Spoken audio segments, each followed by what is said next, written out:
देखिए इसके पहले अभी हम लोग इसके दूसरे वीडियो में पढ़े थे उत्तल दर्पण, अभी पढ़े इसके पहले हम लोग पढ़े थे अवतल दर्पण। अवतल दर्पण द्वारा हम लोग सिद्ध किए थे, अवतल दर्पण द्वारा जो हम लोग सिद्ध किए थे A बराबर R/2। एग्जाम में उत्तल दर्पण द्वारा भी बोलता है कि सिद्ध करें, तो उसका भी हम लोग थोड़ा सा देख लेते हैं। उत्तल दर्पण द्वारा सिद्ध करें कि दर्पण की फोकस दूरी, दर्पण की फोकस दूरी उसकी वक्रता त्रिज्या की आधी होती है। डायरेक्ट क्वेश्चन ये भी पूछता है या कभी कभार आपको पूछ देता है A बराबर में R/2, A बराबर में R/2 या R बराबर 2f।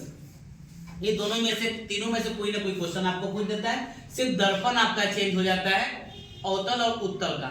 उत्तल दर्पण उसे कहते हैं जो अंदर से रंजित किया जाता है, मतलब अंदर से लेप लगा रहता है, उसको हम लोग उत्तल दर्पण कहते हैं। देख लीजिएगा फिगर आपका वही है, आपका सेम टू सेम है, खाली अंदर से लेप लगा हुआ है।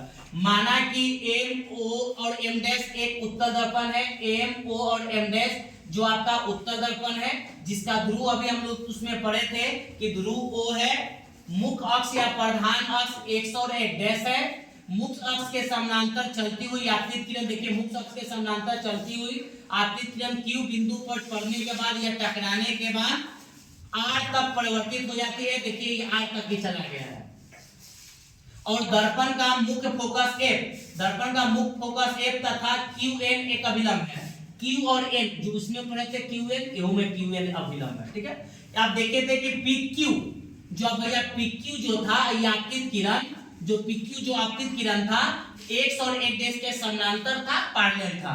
अब इसमें क्या है, QN एक तिर्यक छेदी रेखा है, QN जो है वो तिर्यक छेदी है, काटने वाली रेखा है। ठीक है, अब इसमें एंगल आते हैं PQN, भैया एंगल है आपका PQN। फिगर बनाइए, आपका P है, Q है और N है, ये वाला एंगल, ये वाला एंगल QCF, भैया Q ये आपका C और ये F, ये वाला एंगल और ये वाला एंगल, ये दोनों एंगल बराबर है आपका संगत कोण से, जो 9th क्लास में पढ़ना था। आगे आता है PQN, तो PQN के बारे में जान गए, इधर आ जाते हैं NQR, भैया N आपको चाहिए, देखिए N है आपका, Q है और R है, ये वाला एंगल और ये वाला एंगल, दोनों एंगल आपका बराबर है। ये वाला एंगल परावर्तन के दूसरे नियम से, प्रकाश के प्रवर्तन के दो नियम होते हैं, आपतित किरण, परावर्तित किरण तथा अभिलंब, तीनों एक ही समतल में होते हैं। और आपतन कोण परावर्तन कोण के बराबर होता है, एंगल I बराबर है एंगल R।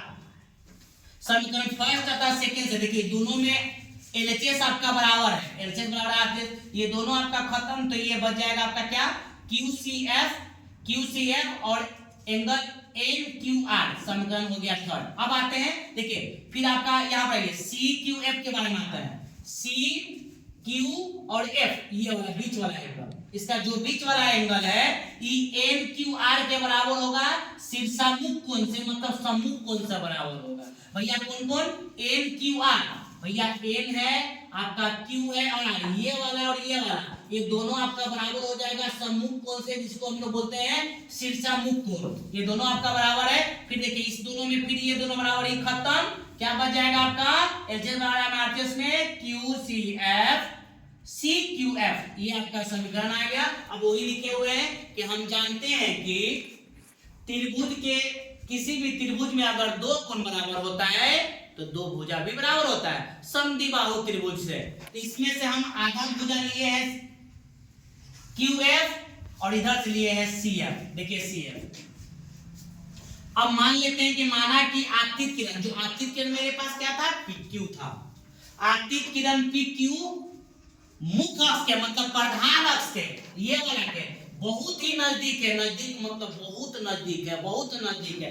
जब नजदीक होगा तो तब क्या होगा, QF के जगह पर QF ही रहेगा और CF किसके बराबर था, OF का OF हो जाएगा। अभी दोनों समीकरण में देखिए A इसको माने, इसको B माने हैं, ये में QF बराबर है, इसमें क्या हो जाएगा CF और क्या OF।